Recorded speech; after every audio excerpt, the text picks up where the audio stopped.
Perhaps the easiest to identify, with a history that spans over more than 2 centuries, the chronograph is also one of the oldest and one of the most beloved complications due to its combination of utility, ease of use, and mechanical complexity. It's not a coincidence that some of the most iconic watches ever made are chronographs.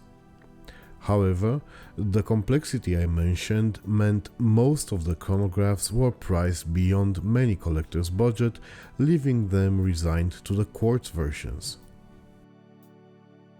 That has spectacularly changed 20 years ago, when Seagull, one of China's largest horological manufacturers, have decided to use the legally acquired patent of the Venus 175 in a reissue of a legendary Chinese military chronograph, the 1963.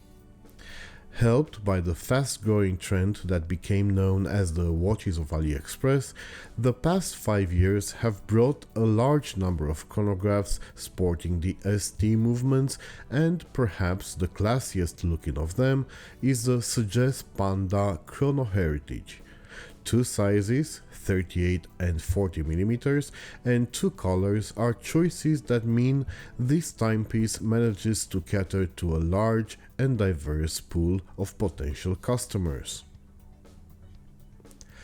I initially bought the 38mm variant, but upon realizing that piece is rather just short of 37.5, I decided I needed more presence on the wrist and I switched to the 40mm watch. Granted, the lugs are rather long and you need a wrist of at least 17 cm in circumference to avoid overhang. One of the interesting aspects of the 2 sizes is having different subdials layout, markers and hands. In my opinion, apart from missing the nice star-shaped counterbalance of the chrono hand, the 40mm layout looks much better and is more legible. The dial color that I have chosen is the champagne, as I believe it gives the watch just the perfect amount of vintageness without being too obvious, while the white dial is too crisp for my liking. The markers are well applied without any misalignment, and I enjoy the 2 dots on either side of the quarter batons at 3 and 9, echoing the lines at 12 and 6.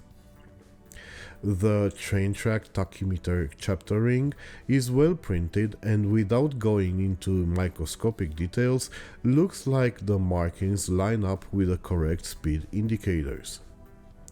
For those unfamiliar with the purpose of a tachymeter scale, by timing how long it takes a speeding object to travel 1 unit of measuring distance, we can determine the speed of said object in units per hour.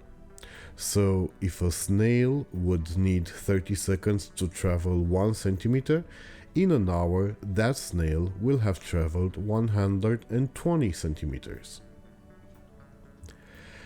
At 9 o'clock we have the running seconds subdial, while the one at 3 will help you keep track of minutes elapsed since the chrono function was activated, moving in 1 minute increments, and will not stop once 30 minutes have elapsed, but would keep on going until the reset pusher is depressed, when it will snap back together with the red-tipped main chrono hand.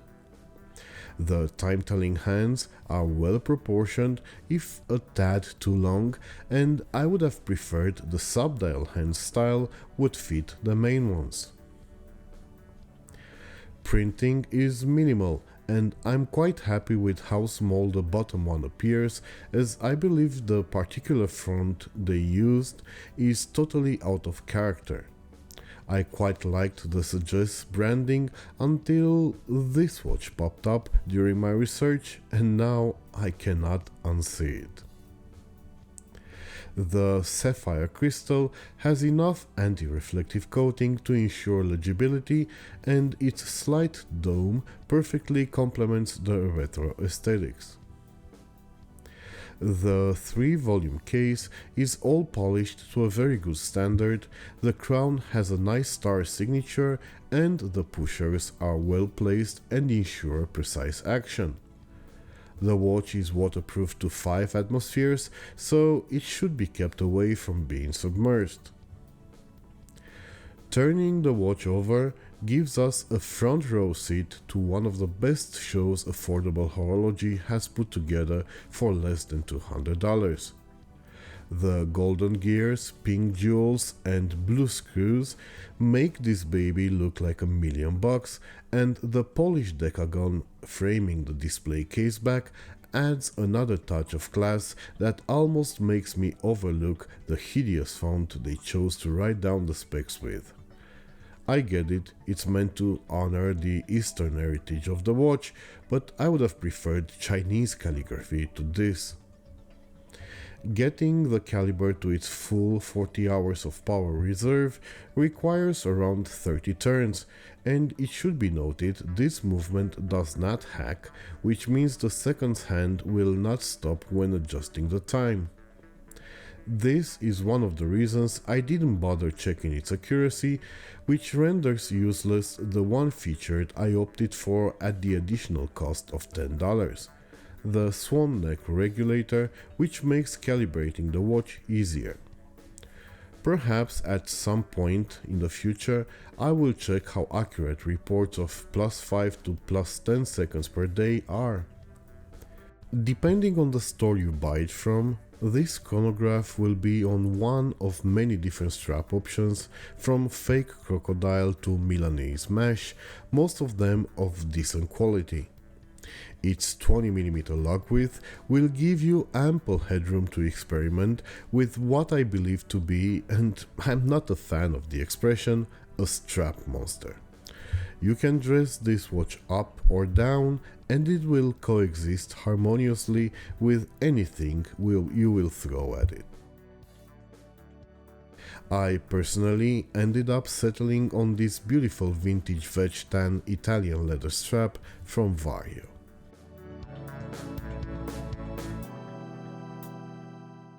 Would I recommend this watch? Well, this is the first timepiece I bought twice, so the answer is a resounding yes.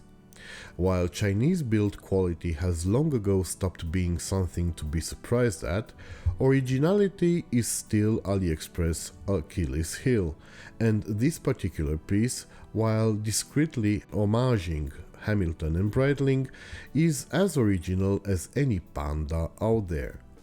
This is one watch that can hold its own both in a shoebox collection or a safe exhibition, and might just be the perfect gateway to the pains and tribulations of watch collecting. Buy this watch for you, for your significant other, for your teen child, for your best friend. Trust me, this is the watch you want.